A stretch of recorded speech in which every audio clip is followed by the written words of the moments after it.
Bapak Ibu yang saya muliakan, kita lanjutkan bahasan kita tentang bab saum. Kita akan bahas malam ini bab al-i'tikaf wa qiyam Ramadan. Hadis-hadis yang menjelaskan tentang i'tikaf dan qiyam Ramadan.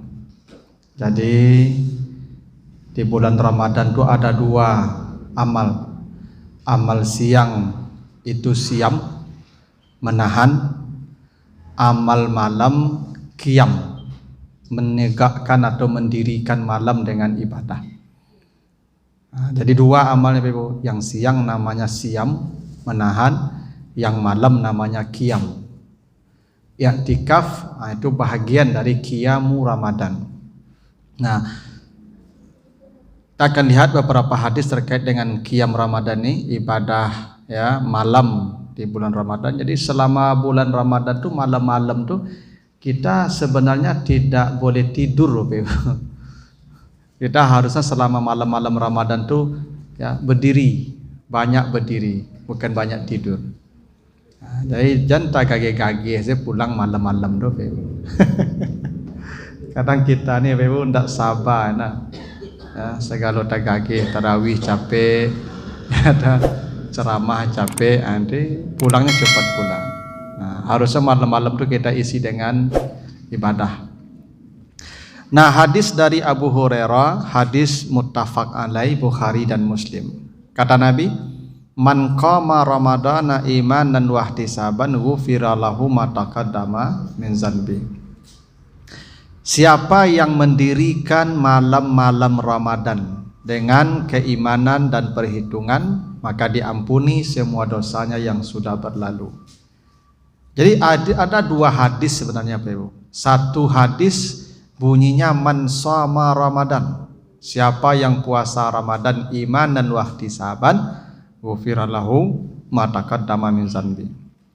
Hadis kedua man qama Ramadan, siapa yang mendirikan Ramadan malam-malamnya ya dengan penuh keimanan dan perhitungan, diampuni dosanya yang sudah berlalu. Jadi ada dua ya bentuk amal yang baru diampuni dosanya.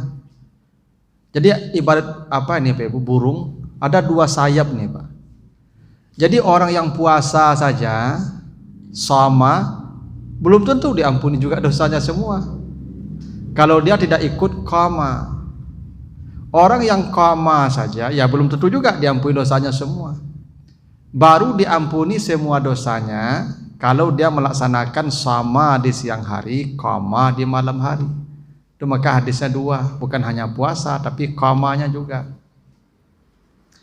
Kenapa orang yang sama di siang hari, yang qama di malam hari diampuni semua dosanya? Karena secara fisik dengan sama itu teruji fisiknya, karena tidak makan, tidak minum, kehausan, capek.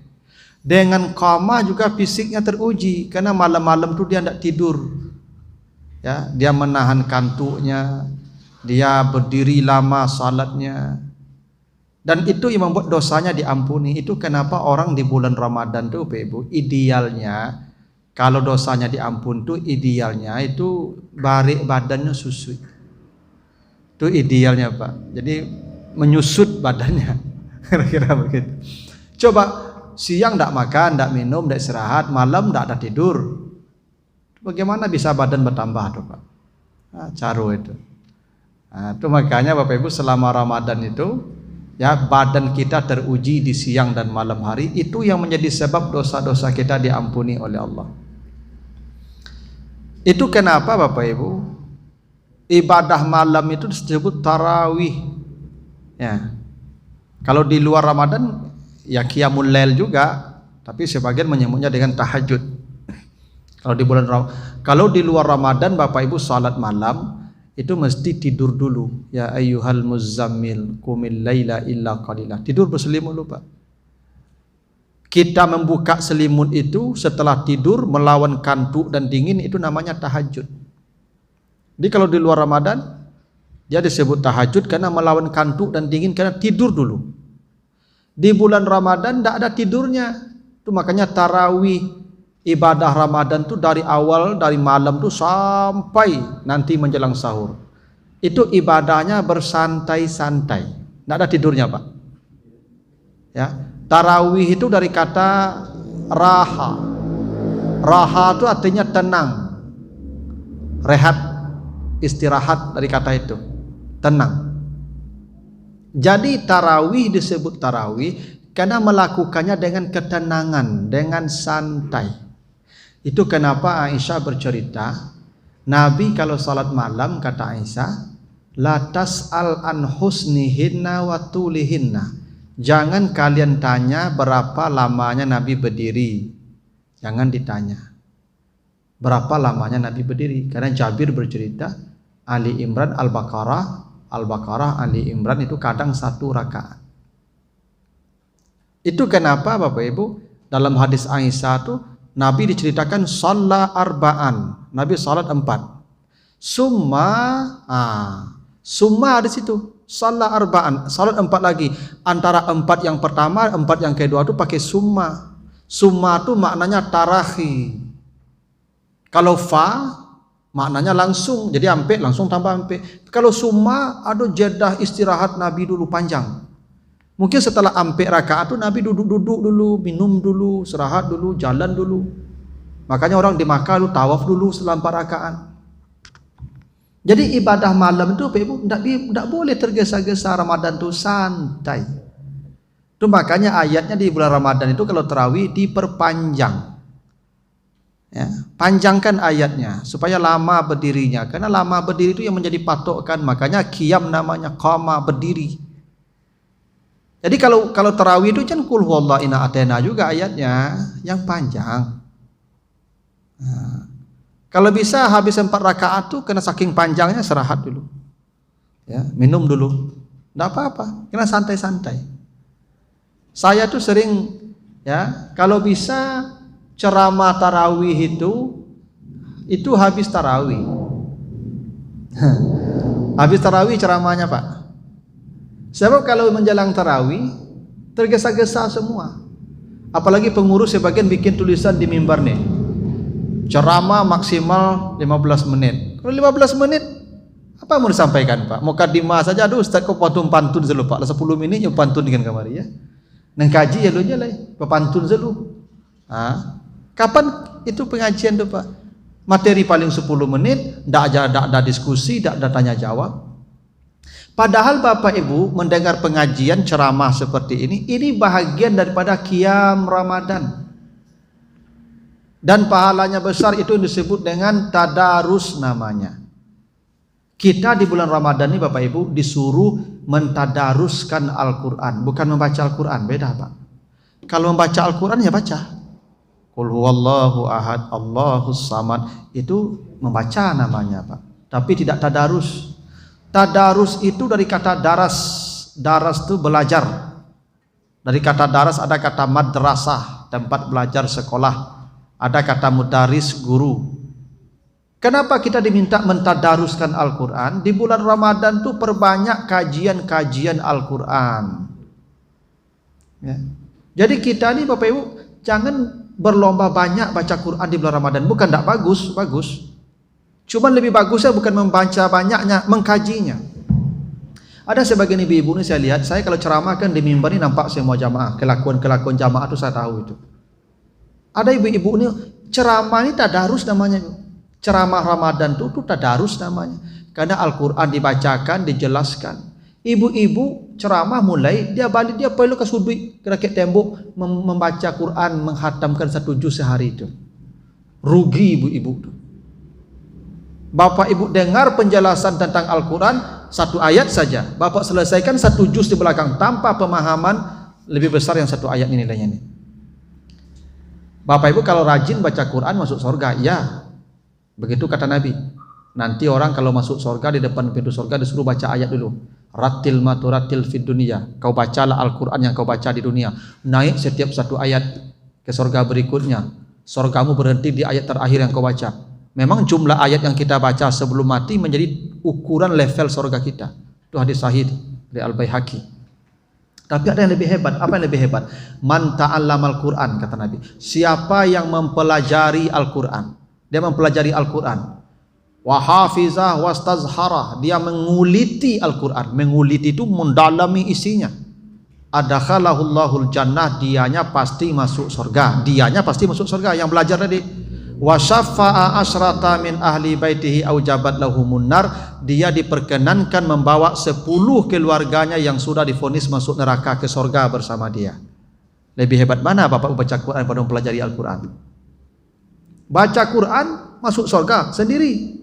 Kalau belajar Al-Quran masuk surga yang belajar tambah 10 keluarganya yang divonis masuk neraka. Itu hebatnya mentadaruskan Al-Quran. Dan itu yang harusnya diperbanyak di malam-malam Ramadan. Setelah tarawih, tadarus. Tadarus itu bukan membaca berkeliling kelompok-kelompok. Itu tidak tadarus namanya itu. Itu baca Quran itu. Yang tadarus itu mengkaji, mempelajari. Ini yang harus dilakukan. Nah, saya sering motivasi jamaah pengurus, kalau bisa ubahlah kajian-kajian Ramadan itu. Jangan sebelum tarawih, setelah tarawih. Supaya panjang waktunya, bisa bersantai-santai sampai jam 11 tidak apa-apa. Ada hal yang penting tanyakan, diskusikan. Ya, cuman kata pengurus, Ustaz, kalau wak buik lo sudah tarawih ceramah, tinggal Ustaz je pengurus bekolai. Nah, dan jamaah lah bilang, itu lo penyakit awak Pak. Kalau dia buik sudah tarawih ceramah, tinggal pengurus saja Ustaz lah. Ya. Karena kalau tarawih kan masih ada pengikat. Tarawih belum. Kalau sudah tarawih, tidak ada lagi pengikat, pulang. Itu yang kesadaran itu yang perlu kita bangun, bahwa di malam Ramadan itu malam yang sengaja Allah sediakan untuk kita, khusus untuk ya beribadah sebanyak-banyaknya, qiyamul lail namanya.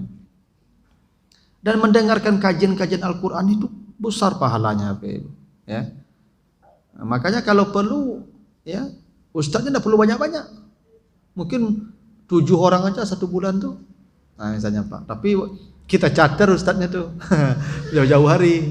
Nah, dan kajinya bersambung Pak. Ya, yang ustadz A surat ini, yang ustadz B surat ini, yang ustadz C surat ini. Nanti dia sambung-sambung.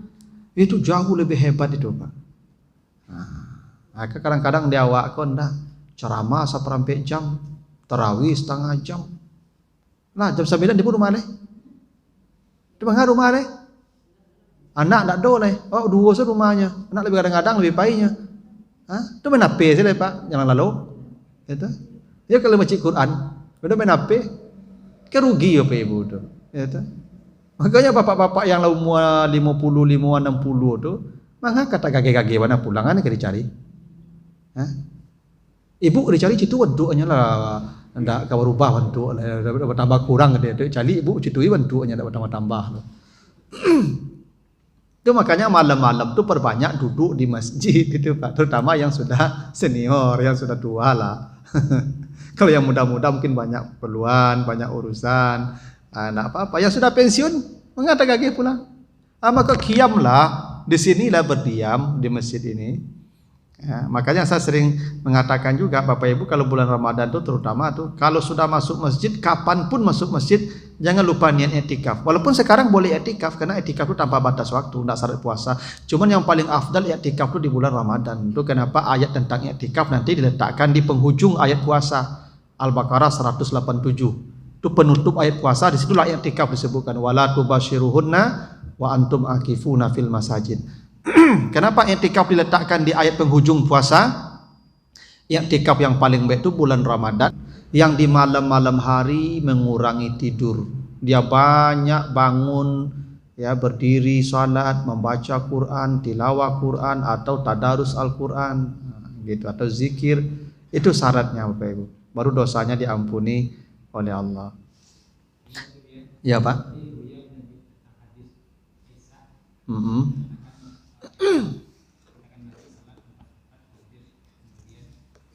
Ya. Bismillah.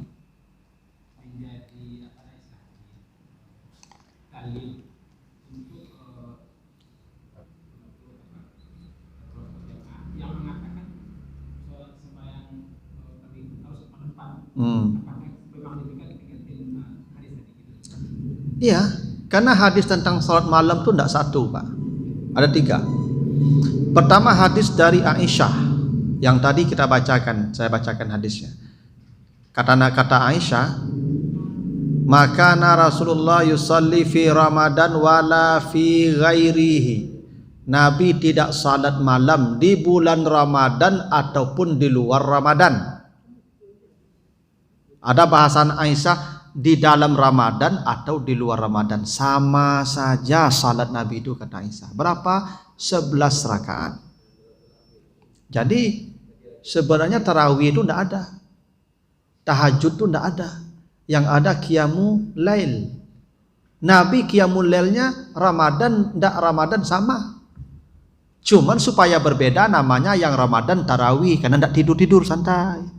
Yang di luar Ramadan namanya tahajud karena harus tidur dulu, berselimut dulu, melawan kantuk, tahajud namanya. Yang ibadahnya sama saja prakteknya. Tidak di Ramadan, tidak di luar Ramadan. Kata Aisyah 11 rakaat. Tapi kata Aisyah, Nabi salat 4, lalu 4, jangan tanya lamanya. Kuncinya pada kata jangan tanya lamanya. Itu artinya bukan hanya 11 Nabi salat, 11 itu subuh berhentinya. Kalau masih ada lagi waktu, Nabi tambah tuh. Cuman subuh sudah datang ketika 11 rakaat itu. Bukan berarti hanya 11 hadis itu. Ya tuh. Karena ada kalimat penjelas, jangan tanya lamanya yang 11 itu. Kenapa tanya lamanya? Ya subuh berhentinya. 11. Memang disebutkan 4, 4, 3. Kalau ada orang salat tarawihnya 11, 4, 4, 3, itulah dasarnya hadis Aisyah. Tapi kata Aisyah, itu di luar Ramadan begitu juga. Tidak hanya di bulan Ramadan. Hadis dari Maimunah itu istri Nabi juga. Kata Maimunah, inna Rasulullah sallallahu alaihi wasallam yusalli salah asyara rakaat. Nabi itu kalau salat malamnya 13 rakaat. 13. Nabi awali dengan 2 rakaat yang ringan. 13. Jadi kalau ada orang salat malam 13, hadis dari Maimunah, hadis sahih juga. Ya, hadis Bukhari juga. Hadis dari Jabir. Ya, hadis Bukhari juga. Kami bersalat di bulan Ramadan bersama Nabi isyrina rakaah, 20 rakaat. Summa nantaziruhu fil qabilah. Lalu kami tunggu Nabi malam besok salat tarawih lagi, salat malam lagi. Walam yakhruj. Nabi tidak keluar rumah lagi sampai akhir Ramadan. Nabi salatnya di rumah saja. Satu hadis yang dari Jabir menjelaskan Nabi salatnya 20 rakaat, kata Jabir, bersama sahabat itu. Yang kedua, Nabi berjamaahnya semalam saja, 28 malam atau 29 malam Nabi di rumah, tidak ada berjamaah tiap malam. Kenapa Nabi salat malamnya sendiri? Karena Nabi ingin berlama-lama berdiri. Kalau berjamaah Nabi tidak bisa berlama-lama, di belakang banyak orang tidak siap lama tagak. Di samping supaya orang tidak menduga tarawih wajib. Kalau tiap malam Nabi tarawih wajib, kata orang nanti tarawih itu susah umat nanti. Kalau sunat ya kan, balik aja apalagi wajib. Ya. Jadi kalau ada orang salat 22, 20, itu hadis dari Jabir, hadis Bukhari juga. Ada orang salat 13, hadis Maimunah. Ada orang salat 11, 4, 4, 4, 3, itu hadis dari Aisyah. Tapi hadis dari Ibnu Mas'ud ada lagi penjelas. Apa kata Nabi? Salatul laili masna masna. Salat malam itu 2, 2, 2, 2. Kalau dia takut fajar, maka salatlah witir saja 1 rakaat. Apa makna hadis itu? Salat malam itu kata Nabi, tidak dalam Ramadan, tidak di luar Ramadan, asal salat malam 2.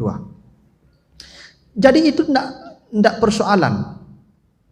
Yang mau 4 dalilnya ada, yang mau 23 dalilnya ada, yang mau 11 dalilnya ada, yang mau 22 dalilnya ada. Semuanya pernah dicontohkan Nabi. Pilihannya terserah mau kita mana yang lebih kuat meyakini, mengikuti. Di beberapa tempat dulu saya kuliah waktu di Ciputat itu di Masjid Fatullah dekat kampus itu, masjid kampus itu Bapak Ibu.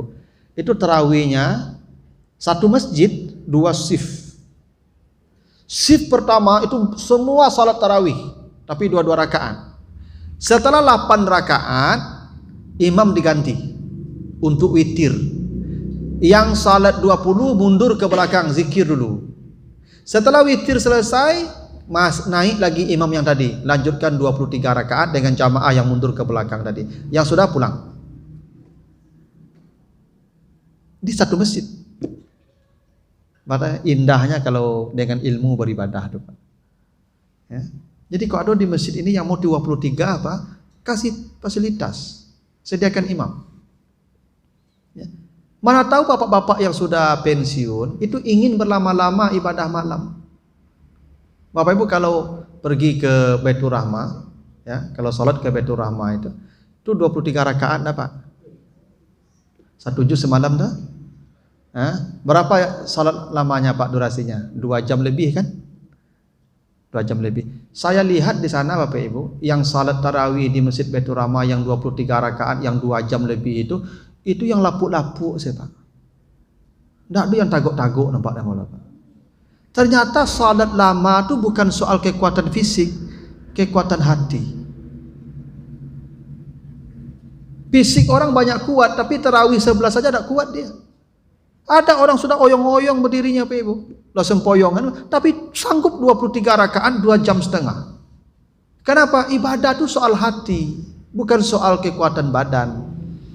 Mana tahu ada bapak-bapak ini yang ingin salatnya 23 lama-lama, kasih fasilitas Pak. Nah jadi ya yang bagus itu sebenarnya Pak bukan soal jumlah rakaat, lama berdiri. Biar 11 tapi 1 jam daripada 23 7 menit. Saya pernah lihat di YouTube Pak, ada orang sholat tarawih 23 rakaat 7 menit. Bukan ada di YouTube tuh Pak. Tarawih tercepat keluar dia tuh. Mau angguk saja Pak, 23 rakaat selesai 7 menit. Itu enggak tarawih namanya itu. Kan tarawih tadi bahas santai-santai ya Itu malah tarawih itu kalau lamanya itu gitu. Begitu Pak. Jadi enggak apa-apa. Saya enggak tahu di kita ini biasanya kita 22 atau 44. Kalau tempat kita ini Pak 22 atau 44? 22 ya. Ya lah apa-apa lanjutkan saja. Itu ada hadis. Mana tahu ada yang melanjutkan 20 setelah itu. Gini, ada orang Bapak Ibu, dia salat tarawihnya 20. Tapi dia ikut salat yang 8 dulu. Kalau 22 kan bagus. Nanti dia tinggal lanjutkan saja 22 lagi sampai 20 rakaat. Ya, boleh jadi nanti dia berjamaahnya 8 rakaat. Habis itu dia witir orang, dia tidak ikut witir. Nanti selesai Assalamualaikum dia lanjut salat sendiri di rumah. Boleh. Misalnya ibu salat tarawih di sini dulu jamaah 8 rakaat. Habis itu pulang. Tidak usah witir. Di rumah sambung lagi 12 rakaat. Baru tambah witir. Itu lebih hebat. Menjelang sahur atau setelah sahur itu lebih baik. Ya, kalau mau begitu. Karena witir itu yang paling baik di penghujung malam. Di penutup semua salat malam. Jadi kalau ada ibu-ibu yang mau salat malam yang pasti salat malamnya, kecuali mati saja itu kalau batalnya. Yakin nanti kalau salat malam lagi, tidak usah witir. Tidak usah witir. Mundur saja ke belakang. Ya, nanti tambah salat malamnya di rumah. Ya, sebelum tidur boleh, setelah tidur boleh, setelah sahur boleh, selama belum fajar. Baru nanti witir di penghujung. Itu yang paling baik, Pak. Menjadikan witir sebagai penutup semua salat malam. Nah, begitu. Lalu hadis berikutnya dari Aisyah. Kana Rasulullah iza dakhalal ashru ayil asrul akhirah min Ramadan syadda mi'zara wa ahya lailah wa aiqaza ahlah. Rasulullah itu kata Aisyah, bila telah masuk 10 terakhir Ramadan, berarti sudah tinggal 10 malam lagi nih, malam ke-21. Ketika Ramadan sudah menyisakan 10 malam, Nabi mengencangkan ikat pinggangnya.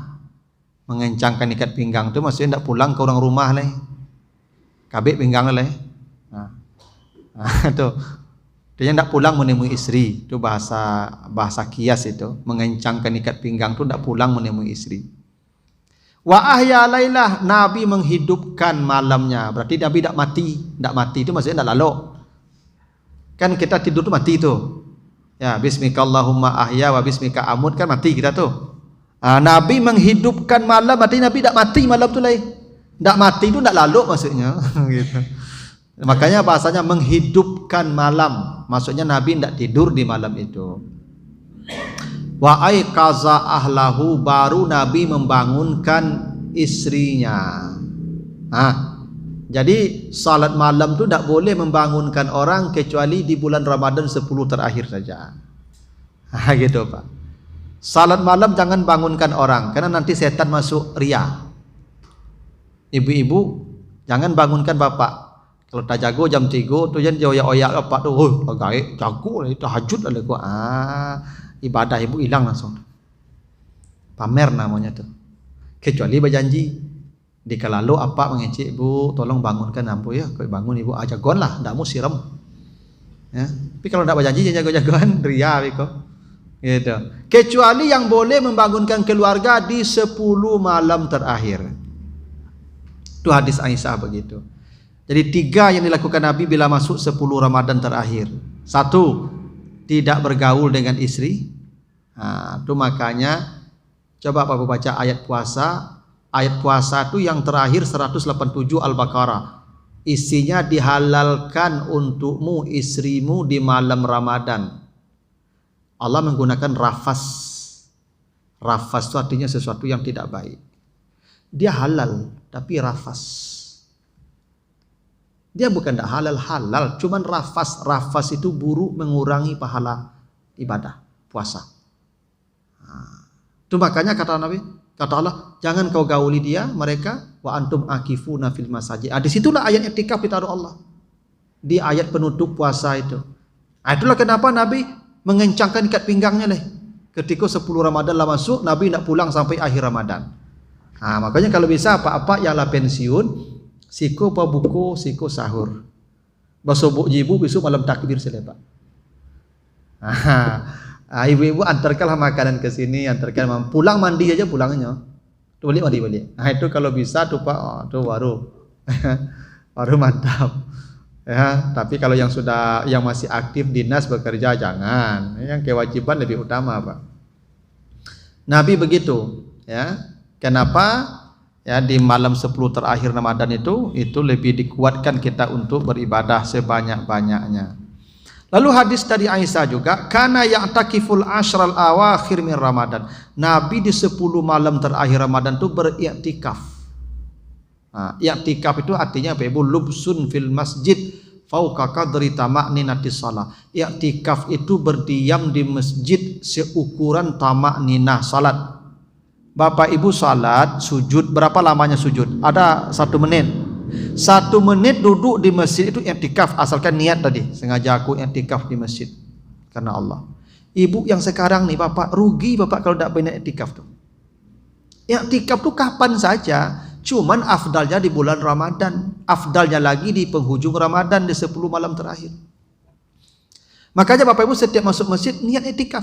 Kadang i'tikaf itu pahalanya besar. Sab'atun yuzilluhumullah fi zillihi yauma la zilla illa zilluh, kata Nabi. Ada 7 manusia nanti di akhirat yang diamankan di padang mahsyar, tidak ikut berdiri di tempat yang teduh, mereka ditempatkan oleh Allah. Siapa mereka? Warajulun mu'allakun kalbuhu bil masajid, orang yang selalu betah di masjid-masjid. Hatinya tenang, betah di masjid-masjid. I'tikaf itu menggantungkan hati kita di masjid. Maka pahalanya besar orang yang duduk di masjid. Walaupun pelaluk saja kembali di masjid ini. Ya. Makanya Bapak Ibu, saya tidak tahu ada tulisan kita tidak di sini. Dilarang tidur di masjid. Jangan buang saya tulisan itu Pak. Ya, dilarang tidur di masjid. Memang tidur di masjid itu pahala. Yang tidak boleh itu, ya sengaja ke masjid kok pelaluk setiap hari Pak, itu tidak boleh. Tapi kalau dia beribadah konteksnya capek lalu dia tidur di masjid, ya memang etikaf memang tidur juga. Tidak mungkin kita tidak tidur, Pak. Cuman tidak menjadikan masjid sebagai tempat tidur seperti di rumah, di kamar. Bahwa tidur di masjid tidak ada salahnya. Orang masa Nabi bergulat di masjid, makan minum di masjid, tawa dan perang diikat di masjid. Tidak ada larangan di masjid itu. Tidur apalagi boleh di masjid. Tawanan perang itu 24 jam tidur di masjid itu. Boleh, tidak masalah.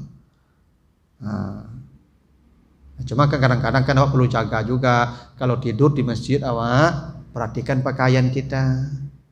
Aja menungkui laloknya, tepai beko. Sujud orang beko tak bangun orang. Tuh. Perlu juga dijaga. Makanya kalau yang i'tikaf di masjid biasanya bawa tikar dari rumah tuh Pak, bawa kasur santai. Seketik dan sehingga tidurnya di atas kasur sedikit itu, bukan langsung ke karpet, supaya nanti kalau jatuh sesuatu dari mulutnya, itu tidak ke karpet masjid. Nah, itu kan soal teknis saja itu.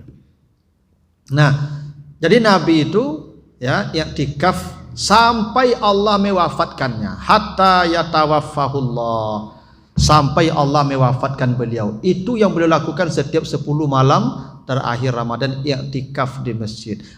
Apa amal i'tikaf itu Bapak Ibu? Tidak ada, duduk saja. Bapak Ibu munju-unju sini masjid i'tikaf. Cuma kalau lebih baik tentu baca Quran, ya kan, dengar kajian atau zikir atau salat. Tapi i'tikaf itu duduk saja. Duduk. Apa mota pun tidak apa-apa, mota lah, tapi jangan mota orang. Kalau orang itu ibah namanya, dosa itu. Ya. Tapi kata Aisyah, ya, summa i'takafa azwajuhu min ba'dihi. Istri-istri Nabi kami tidak pernah i'tikaf kecuali setelah Nabi wafat. Itu alasannya ibu-ibu yang masih punya suami jangan i'tikaf, tidak boleh. Ibu yang punya suami pulang ke rumah tidur, lawat suami, buat kopinya, buat tehnya, urus makannya. Tapi kadang pahalonya daripada ibu i'tikaf lain. Jangan ibu i'tikaf sesiko tu letak saya sambal di meja. Pak, makan saya beko ya sahur ya, dan i'tikaf mah. Berdosa ibu. Tidak ada pahala ibu tu. Yang masih punya suami jangan i'tikaf. Kecuali suami ibu i'tikaf ajak ibu, alhamdulillah. Kalau tidak ibu tidak boleh i'tikaf. Ibu di rumah. Ya, apalagi kalau ibu-ibu i'tikaf kok fitnah. Banyak fitnahnya.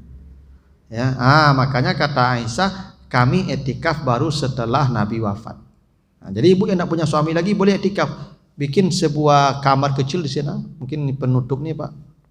Ibu-ibu i'tikaf lah di situ yang tidak punya suami lagi, i'tikaf situ. Jangan tak gage pulang, duduk saja situ, duduk saja. I'tikaf pun tidak ada gaya apa-apa, i'tikaf duduk saja, duduk, ya tuh, duduk.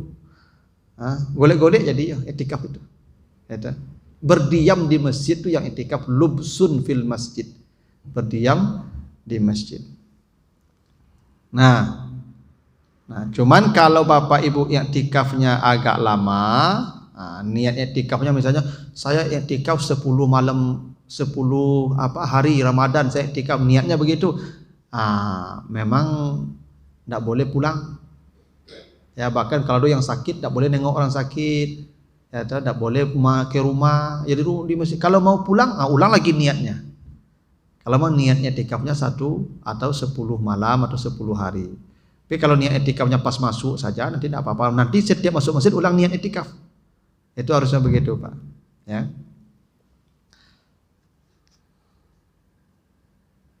Oke. Ada pertanyaan Bapak Ibu? Nah, terlanjut.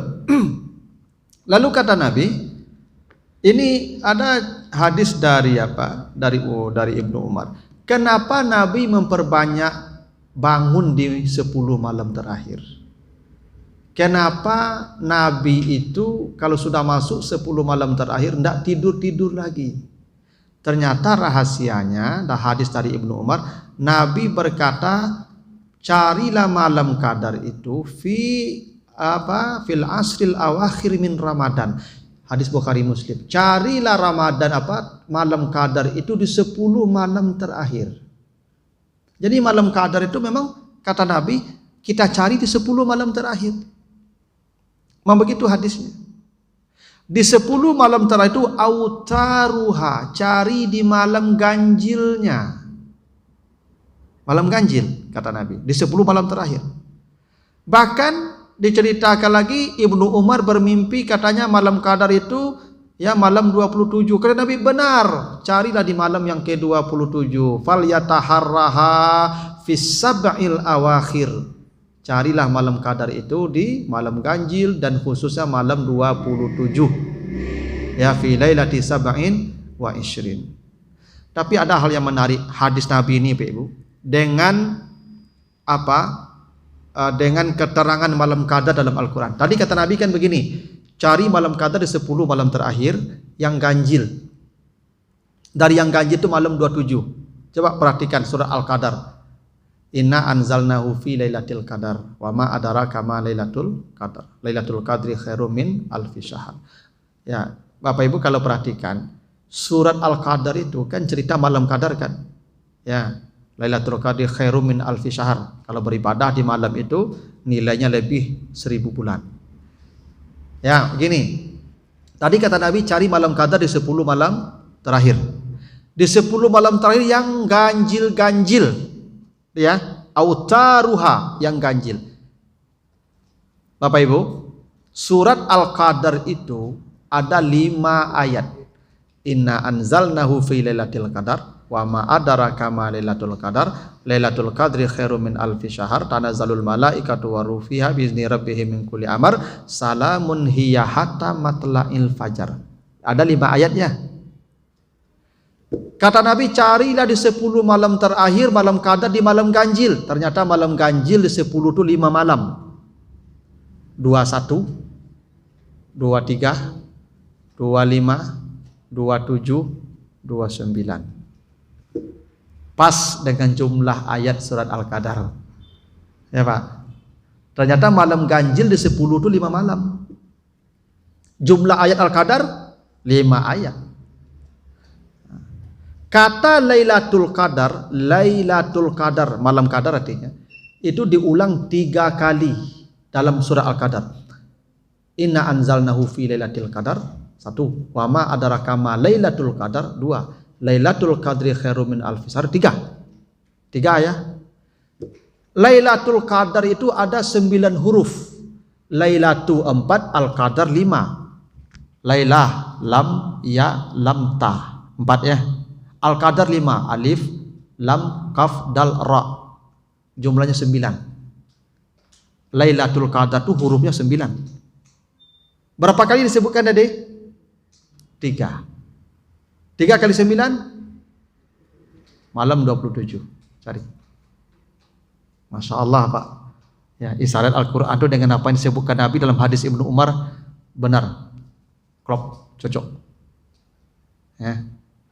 Carilah malam Qadar di 10 malam terakhir kata Nabi. Yang ganjil-ganjil kata Nabi. Yang ganjil 5. Malam 27 kata Nabi. Persis isyaratnya yang ada dalam surah Al-Qadar itu. Itu rahasianya kenapa Nabi di malam Ramadan yang 10 itu ahya lailahu. Tidak mati Nabi malam itu. Hidup Nabi semalam itu. 10 malam itu Nabi tidak lalu. Lalu untuk kebutuhan badan saja. Nah, itu Pak. Nah, cuman ini tergantung kondisi kita.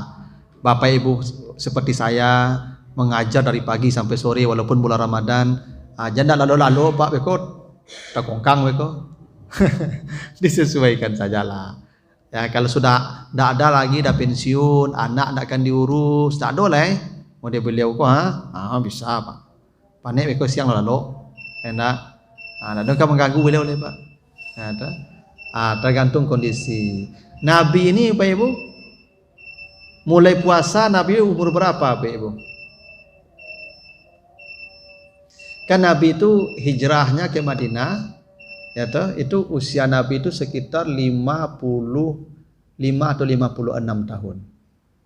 Puasa tahun kedua. Jadi Nabi mulai puasa itu sekitar tahun 50, umur 57 tahun. Nah, umur 57 kena pensiun tuh Pak. Ukuran awaknya. Ya 57 tuh Nabi itu tuh. Nah Nabi itu ya paling puasa Ramadan itu sekitar 8 tahun lah Nabi bisa puasa Ramadan itu Pak Ibu. Nah jadi begitulah ibadah malam-malam nih Bapak Ibu ya. Mudah-mudahan kita nih bisa memaksimalkannya lah. ya selama Ramadan, yang malam-malam Ramadan tuh kita jaga ya, mudah-mudahan janji Nabi tadi diampuni semua dosa kita dan kita seperti hari dilahirkan ibu kita di malam takbir tadi nanti ya, di hari Idul Fitri. Kalau bisa Bapak Ibu berdoalah, kalau engkau panggil saya ya Allah, ya jemputlah saya di malam takbir ya Allah. Oh, clear ya. Nah, kalau Bapak Ibu mau minta berdoa, minta kalau ingin dijemput Allah, dimatikan malaikat, di malam takbir lah. Karena pada hari itu kita seperti dilahirkan ibu kita. Tidak ada hisapnya lagi tuh Pak Ibu ya. Hebat tuh Pak puasa ini ya. Begitulah Bapak Ibu. Mohon maaf nih, nggak tahu saya ini pertemuan terakhir ya. Nah, kalau ada yang kurang berkenan selama ini setahun yang lalu ya, saya mohon maaf ya. Bapak Ibu juga sama-sama memaafkan kita. Subhanakallahumma wa bihamdika asyhadu an la ilaha illa anta astaghfiruka wa atubu ilaika. Assalamualaikum warahmatullahi wabarakatuh. Nanti habis Isya ada